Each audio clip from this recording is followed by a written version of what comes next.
بتائیں، کراچی کا عام شہری کل باہر نکلا، کراچی کے عام شہریوں کو تو 8 گھنٹے شارع فیصل پہ یرغمال بنا دیا گیا، آگے 20 سے 25 گاڑیاں ان کے ڈالے چل رہے تھے اور پیچھے پوری ٹریفک جیم تھی اور انہوں نے سلو کر کے چلائی اور پھر پوری ٹریفک کو محصور کر کے لوگوں کو رکھ دیا. لوگ نہ مریض ہاسپٹل پہنچ سکے، نہ بچے اسکولوں میں جا سکے، نہ کوئی غریب نادار جو لوگ ہیں اپنے روزگار پہ جا سکے.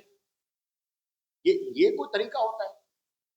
لیکن میں سمجھتا ہوں کہ اگر جب آپ دہشت گردوں کے سپورٹر ہیں، جب آپ ٹی ٹی پی کو کھلی آپ حمایت کر رہے ہیں، ہمارے بچوں کے گلے کاٹنے والوں کی آپ سہولت کاری میں ملوث ہیں، ایسے لوگوں کو میں آج اپنی اس پریس کانفرنس کے ذریعے صوبائی حکومت سے، محترم بلاول بھٹو زرداری صاحب سے، وزیر اعلیٰ سندھ مراد علی شاہ صاحب سے اپیل کرتا ہوں کہ برائے مہربانی ان دہشت گردوں کو جلسے کی اجازت نہ دی جائے. اگر دہشت گردوں کو جلسے کی اجازت ہم دیں گے، کل کو ٹی ٹی پی خود آپ سے یہاں آ کے کہے گی کہ جب آپ ہمارے سہولت کاروں کو جلسے کی اجازت دے رہے ہیں تو ہمیں بھی جلسے کی اجازت دیں. سندھ کے ڈاکو سندھ کے شہروں میں جا کے جلسے کریں گے اور آپ کو جواز بنائیں گے کہ جب آپ پی ٹی آئی جیسی دہشت گرد تنظیم کو آپ جلسے کی اجازت دے سکتے ہیں تو پھر سندھ کے جنگلات میں جو ڈاکو ہیں، جو کچے کے ڈاکو ہیں، وہ بھی آپ کو کہیں گے کہ ہمیں بھی آپ جلسے کی اجازت دیں. لہٰذا جلسے کی اجازت سیاسی جماعتوں کو دی جاتی ہے. محترم آصف علی زرداری صاحب کا وہ انٹرویو آج بار بار میڈیا پہ چلتا ہے، جس میں انہوں نے خود کہا کہ آپ صحافی کو کہہ رہے تھے کہ آپ مان سکتے ہیں پی ٹی آئی کو سیاسی جماعت، میں پی ٹی آئی کو سیاسی جماعت نہیں مانتا. جب پاکستان پیپلز پارٹی کا یہ حتمی فیصلہ ہے، ان کے کو چیئرمین کا فیصلہ ہے، صدر پاکستان کا فیصلہ ہے کہ وہ پی ٹی آئی کو سیاسی جماعت نہیں مانتے، جب سیاسی جماعت نہیں ہے اس کا مطلب انتشاری ٹولہ ہے، دہشت گردوں کے سہولت کار ہیں، پھر ایسے لوگوں کو یہاں جلسے کی اجازت دینا میں سمجھتا ہوں کہ ان کو اجازت نہیں ملنی چاہیے. میں اپیل کرتا ہوں بات صوبائی حکومت سے بھی، پیپلز پارٹی کی لیڈرشپ سے بھی کہ ان کو جلسے کی اجازت نہ دی جائے. ہاں، اگر صوبائی حکومت کا یہ پلان ہے، جس طرح صوبائی حکومت کو، سندھ پولیس کو یہ احکامات جاری ہو چکے ہیں فیڈرل گورنمنٹ کی جانب سے کہ یہ انلیگل امیگرینٹس ہیں افغانی، انہیں باہر نکالیں، انہیں واپس افغانستان بھیجیں.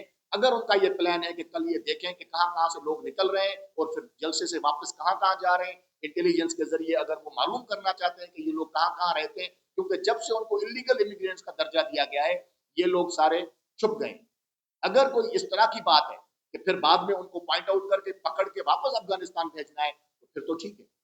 لیکن میں سمجھتا ہوں کہ ان کو سیاسی جلسہ اس طرح کرنے کی اجازت نہ دی. عوام نے تو مسترد کر دیا. مجھے پتا ہے کہ پاکستان پیپلز پارٹی ان کو اپنا اصل چہرہ دکھانا چاہتی ہے، ان کو اجازت دے کر دیکھنا ہے کہ آپ کی ٹوٹل تعداد کتنی ہے.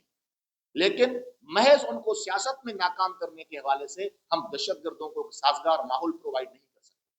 یہ ملک اب اس چیز کا متحمل نہیں ہو سکتا کہ کراچی جیسے اہم شہر پہ ہم دہشت گردوں کو اس طرح دن دناتا پھرتا ہوا دیکھیں. آپ کہتے ہیں بدماشی ہوئی، آپ کو وہ دن بھول گئے.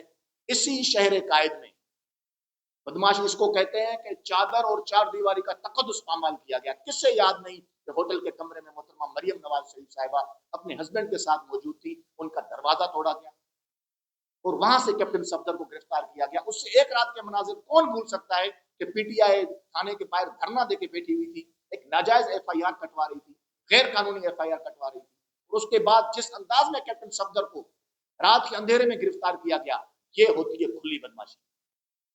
اس وقت آپ اپنا ماضی نہیں یاد ہے، آپ کو یاد نہیں کہ فریال ٹالپور کو کس طرح عید والے دن گرفتار کیا گیا. آپ کو اپنا ماضی یاد نہیں ہے. بدماشیاں یہ ہوتی تھی جب اس وقت کا وزیر اعظم ڈی جی ایف آئی اے کو وزیر اعظم ہاؤس بلا کے کہتا تھا نواز شریف اور اس کی بیٹی پہ، اس کے بھائی پہ جھوٹے مقدمے بناؤ، اور اس وقت کا ڈی جی ایف آئی اے انکار کرتا. یہ ہوتی تھی کھلی بدماشی.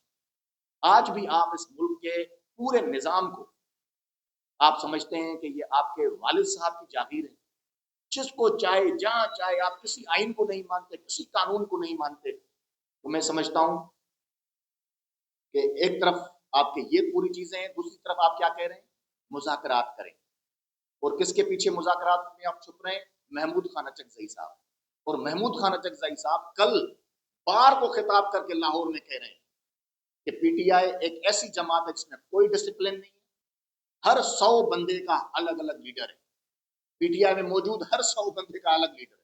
تو ایسے لوگ جو خود اپنے لیے یہ القاب کرتے ہوں، ان کا اپنے پی ٹی آئی کے بارے میں یہ خیال ہو، ان کے ساتھ کیا مذاکرات کریں؟ کیا ان کے ساتھ مذاکرات ہو سکتے ہیں جو دہشت گردوں کے سپورٹر